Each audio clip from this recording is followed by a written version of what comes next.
ಸರ್ವರಿಗೂ ನಮಸ್ಕಾರ. ನಾನು ಸುಬ್ರಹ್ಮಣ್ಯ ಟಿ ಆರ್. ನಿಮಗೆಲ್ಲರಿಗೂ ಸಿರಿಗನ್ನಡ ಕಸ್ತೂರಿ ಯೂಟ್ಯೂಬ್ ಚಾನಲ್ಗೆ ಪ್ರೀತಿಯ ಸ್ವಾಗತ. ಇಂದಿನ ಈ ವಿಡಿಯೋದಲ್ಲಿ ನಾನು ನಿಮಗೆ ಸ್ವಚ್ಛ ಭಾರತ ಅಭಿಯಾನ ಎಂಬ ವಿಷಯದ ಬಗ್ಗೆ ಹೇಗೆ ಒಂದು ಮಾದರಿ ಪ್ರಬಂಧವನ್ನು ಬರೆಯಬಹುದು ಅಂತ ತಿಳಿಸಿಕೊಡ್ತೇನೆ. ಗಮನಿಸಿ. ಮೊದಲಿಗೆ ಪೀಠಿಕೆ.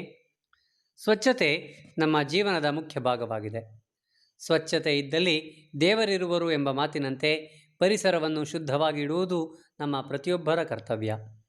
ದೇಶವನ್ನು ಸ್ವಚ್ಛ ಮತ್ತು ಸುಂದರವಾಗಿಸಲು ಭಾರತ ಸರ್ಕಾರವು ಸ್ವಚ್ಛ ಭಾರತ ಅಭಿಯಾನವನ್ನು ಆರಂಭಿಸಿತು.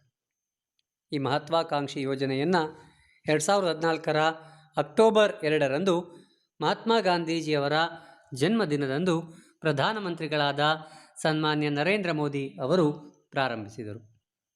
ವಿಷಯ ವಿವರಣೆ.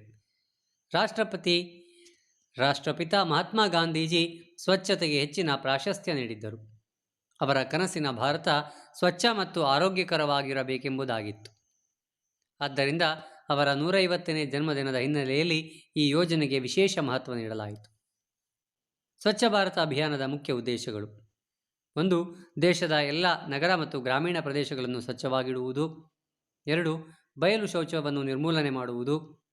3. ಪ್ರತಿಯೊಂದು ಮನೆಗೂ ಶೌಚಾಲಯ ವ್ಯವಸ್ಥೆ ಒದಗಿಸುವುದು. 4. ಜನರಲ್ಲಿ ಸ್ವಚ್ಛತೆಯ ಬಗ್ಗೆ ಜಾಗೃತಿ ಮೂಡಿಸುವುದು. 5. ಪ್ಲಾಸ್ಟಿಕ್ನಂತಹ ಕೊಳೆಯದ ವಸ್ತುಗಳ ಬಳಕೆಯನ್ನು ಕಡಿಮೆ ಮಾಡುವುದು. 6. ತ್ಯಾಜ್ಯ ವಸ್ತುಗಳ ಸಮರ್ಪಕ ವಿಲೇವಾರಿ ಮಾಡುವುದು ಇತ್ಯಾದಿ. ಈ ಎಲ್ಲ ಉದ್ದೇಶಗಳೊಂದಿಗೆ ಜಾರಿಗೆ ಬಂದ ಸ್ವಚ್ಛ ಭಾರತ ಅಭಿಯಾನದಿಂದಾಗಿ ದೇಶದಲ್ಲಿ ಬಹಳಷ್ಟು ಮಹತ್ವದ ಬದಲಾವಣೆಗಳಾಗಿರುವುದನ್ನು ನಾವು ಕಾಣಬಹುದಾಗಿದೆ. ಅಂತಹ ಪ್ರಮುಖ ಬದಲಾವಣೆಗಳೇನೆಂಬುದನ್ನು ನೋಡುವುದಾದರೆ, 1. ದೇಶಾದ್ಯಂತ ಲಕ್ಷಾಂತರ ಶೌಚಾಲಯಗಳು ನಿರ್ಮಿಸಲ್ಪಟ್ಟಿವೆ. 2. ಹಲವಾರು ಗ್ರಾಮಗಳು ಬಯಲು ಶೌಚ ಮುಕ್ತ ಗ್ರಾಮಗಳಾಗಿ ಘೋಷಿಸಲ್ಪಟ್ಟಿವೆ. 3. ಶಾಲೆಗಳು ಮತ್ತು ಸಾರ್ವಜನಿಕ ಸ್ಥಳಗಳಲ್ಲಿ ಸ್ವಚ್ಛತೆಗೆ ಹೆಚ್ಚಿನ ಪ್ರಾಶಸ್ತ್ಯ ನೀಡಲಾಗುತ್ತಿದೆ. 4. ಜನರಲ್ಲಿ ಸ್ವಚ್ಛತೆಯ ಬಗ್ಗೆ ಮತ್ತು ಆರೋಗ್ಯದ ಬಗ್ಗೆ ಜಾಗೃತಿ ಹೆಚ್ಚಾಗಿದೆ. ಸ್ವಚ್ಛ ಭಾರತ ಅಭಿಯಾನದಲ್ಲಿ ವಿದ್ಯಾರ್ಥಿಗಳ ಪಾತ್ರ. ವಿದ್ಯಾರ್ಥಿಗಳಾಗಿ ನಾವು ಈ ಸ್ವಚ್ಛ ಭಾರತ ಅಭಿಯಾನದಲ್ಲಿ ಪಾಲ್ಗೊಳ್ಳಬೇಕು. ಮೊದಲನೆಯದಾಗಿ ನಾವು ನಮ್ಮ ಶಾಲಾ ಪರಿಸರವನ್ನು ಸ್ವಚ್ಛವಾಗಿಡಬೇಕು. ಕಸವನ್ನು ಎಲ್ಲೆಂದರಲ್ಲಿ ಎಸೆಯದೆ ಕಸದ ಬುಟ್ಟಿಗೆ ಮಾತ್ರ ಹಾಕಬೇಕು. ನಮ್ಮ ಶಾಲೆ ಮಾತ್ರ ಅಲ್ಲದೆ ನಮ್ಮ ಮನೆ, ನಾವು ಸಂಚರಿಸುವ ಇತರ ಸ್ಥಳಗಳನ್ನೂ ಸಹ ಸ್ವಚ್ಛವಾಗಿ ಇಟ್ಟುಕೊಳ್ಳಬೇಕು. ನಮ್ಮ ಕುಟುಂಬದವರಿಗೆ, ನಮ್ಮ ಸುತ್ತಮುತ್ತಲಿನವರಿಗೂ ಸಹ ಸ್ವಚ್ಛತೆಯ ಮಹತ್ವದ ಬಗ್ಗೆ ತಿಳಿಸಬೇಕು. ಉಪಸಂಹಾರ. ಸ್ವಚ್ಛ ಭಾರತ ಅಭಿಯಾನವು ಕೇವಲ ಸರ್ಕಾರದ ಯೋಜನೆಯಲ್ಲ, ಅದು ಪ್ರತಿಯೊಬ್ಬ ನಾಗರಿಕನ ಜವಾಬ್ದಾರಿ. ನಾವು ನಮ್ಮ ಮನೆ, ಶಾಲೆ, ರಸ್ತೆಗಳನ್ನು ಸ್ವಚ್ಛವಾಗಿಟ್ಟರೆ ನಮ್ಮ ದೇಶವೂ ಸ್ವಚ್ಛವಾಗುತ್ತದೆ. ನನ್ನ ಸ್ವಚ್ಛತೆ ನನ್ನ ದೇಶದ ಗೌರವ ಎಂಬ ಮನೋಭಾವವನ್ನು ನಾವು ಬೆಳೆಸಿಕೊಳ್ಳಬೇಕು.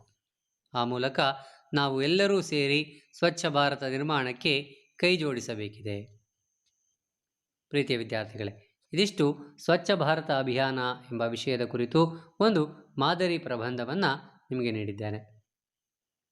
ಈ ವಿಡಿಯೋ ನಿಮಗೆ ಇಷ್ಟ ಆದರೆ ಮರೆಯದೆ ಮುಂದಿನ ವಿಡಿಯೋಗಳಿಗಾಗಿ ಸಿರಿಗನ್ನಡ ಕಸ್ತೂರಿ ಯೂಟ್ಯೂಬ್ ಚಾನಲನ್ನು ಸಬ್ಸ್ಕ್ರೈಬ್ ಮಾಡಿ. ಹಾಗೆಯೇ ನಿಮ್ಮ ಅಭಿಪ್ರಾಯವನ್ನು ಕಮೆಂಟ್ನಲ್ಲಿ ತಿಳಿಸಿ.